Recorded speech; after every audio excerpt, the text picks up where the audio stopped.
الحمد لله والصلاة والسلام على رسول الله. اما بعد. برادران سوال نمودند از مسئله جلاله. جلاله گفته می شود به همون حیوان هایی که چیزی نجاست را تناول کردند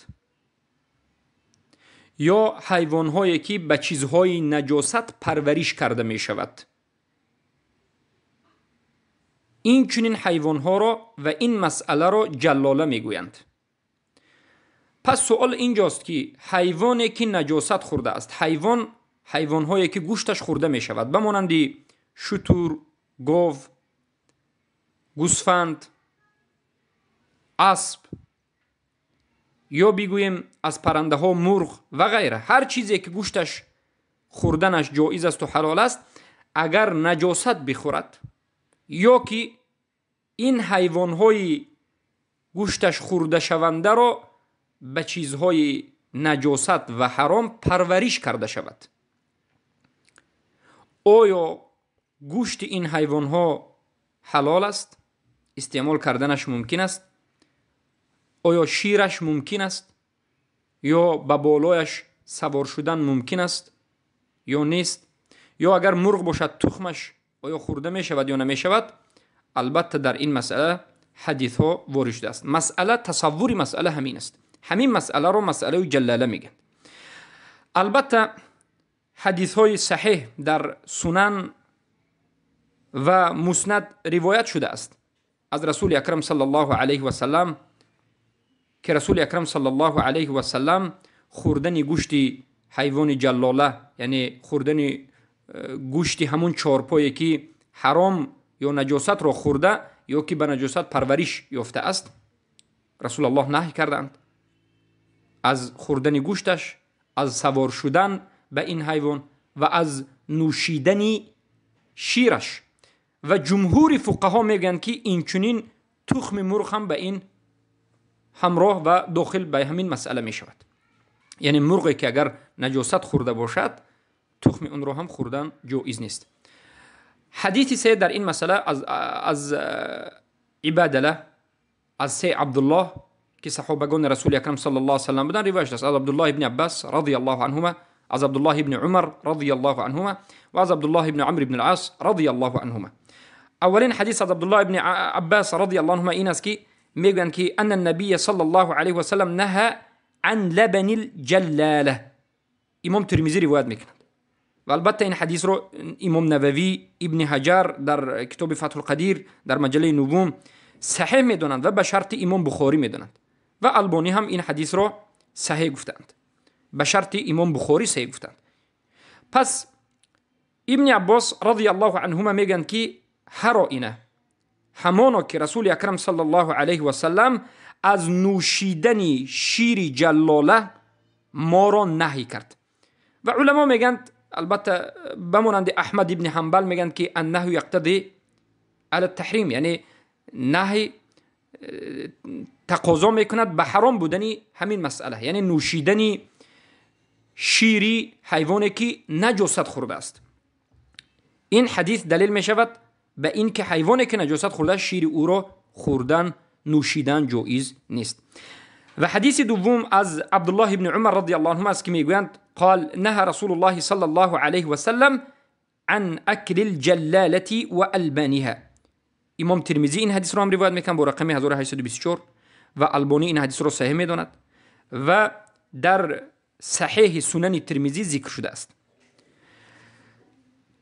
در اینجا عبدالله ابن عمر رضی الله عنه میگن که رسول اکرم صلی الله علیه و سلم نهی کردند، منع کردند از خوردن گوشت جلاله و از نوشیدن شیر جلاله، یعنی حیوانی که چارپایی که گوشتش خورده می شود، شیرش نوشیده می شود، نجاست را تناول کرد، نجاست را خورد، پس گوشتش و شیرش خورده و نوشیده نمی شود.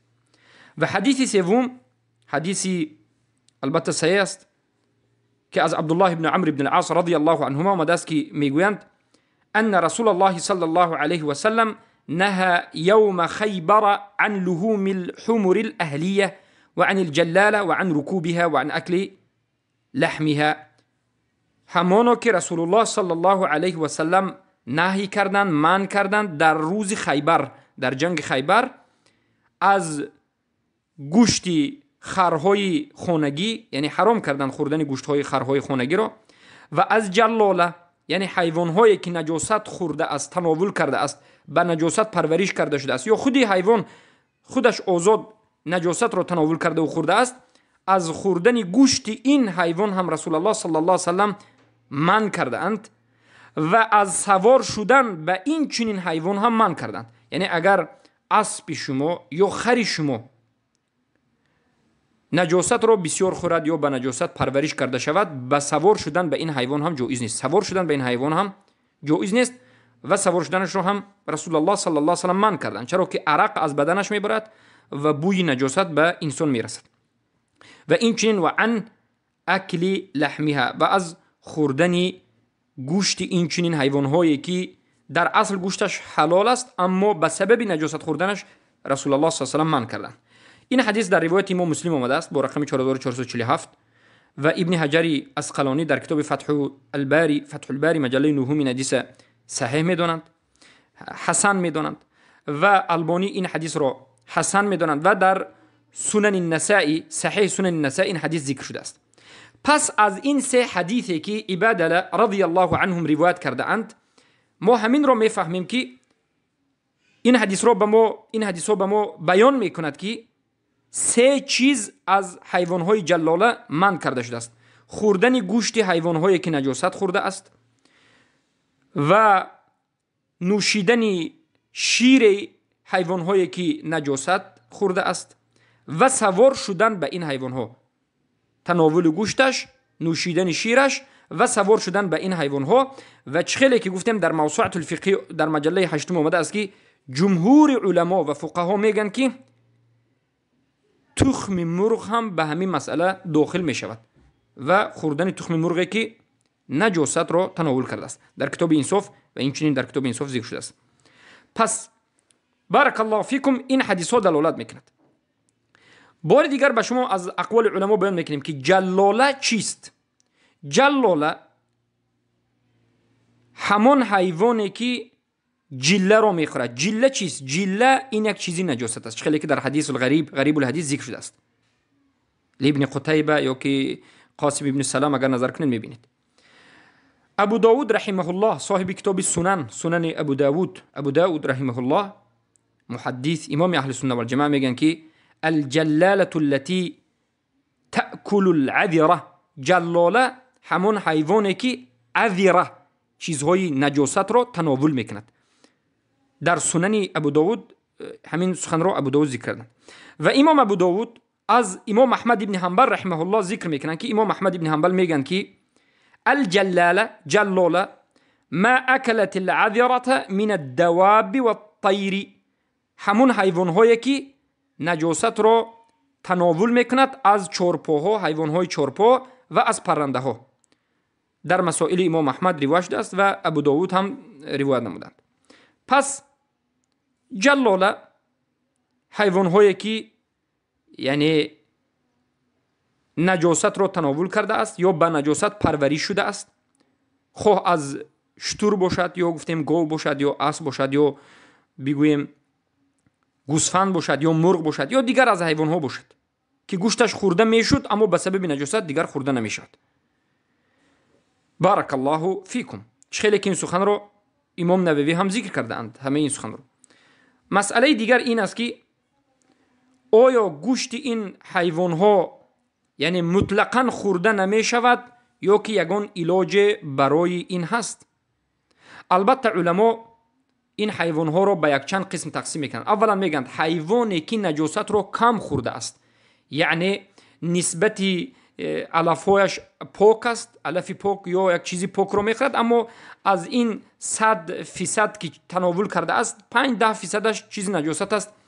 یعنی از سبب کم نجاست را تناول کردن ما نمیگوییم که به همین چیزی کم، به همین نجاستی کم این حیوان شده است، خوردن گوشتش یا سوار شدنش یا شراب نوشیدنی بگویم شیرش یا تخم مرغ حرام است. این چنین نمیگویم، میگن برای اون که کم است، کم اعتبار گرفته نمیشد. به مانند بعضی از مرغ‌هایی که آزاد مردم میگذارند در گرد و اطراف نجاست را کمی تناول کردنش ممکن است. در این حالت اگر کسی تخم او را بخورد یا گاو اگر کمی نجاست بخورد گوشت او را خورده شد باکی ندارد. اما قسم دوم علما میگن اگر همین گاو یا همین چارپا بگوییم بالعموم یا همین مرغ نجاست را زیاد تناول بکند، بسیار تناول بکند که به گوشتش تأثیر بخشد، بوی همون نجاست برآید و اثری همون نجاست در شیرش در گوشتش برآید، در این حالت میگن خوردن گوشتش، البته نوشیدن شیرش، سوار شدن بر بالایش و خوردن تخم این مرغ جایز نیست و نهی است. نهی آیا حرام است یا که مکروه است؟ علما اختلاف کردند. احمد ابن حنبل میگن که خوردن این چنین گوشت ها حرام است و البته شافعی و حنفی رحمهم الله میگن که این مکروهی یعنی تحریمی نیست و مکروهی تنزیهی است، نخورید بهتر است. اگر کسی بخورد میگن بی خبر باکی ندارد اما افضلش ترک کرده شد. والله اعلم. قولی که امام احمد رحمه الله گفتند که مکروه تحریمی است، یعنی شما وقتی که دیدید که یک حیوان، یک چرپا یا که یک پرنده از مرغ و غیره به نجاست پرورش می شود، شما دیدید یقین کردید، بعد از این دانید که خوردن گوشت این حرام است، نوشیدن شیر این حرام است و به بالای این سوار شدن حرام است، الا فی الضروره که معروف است. پس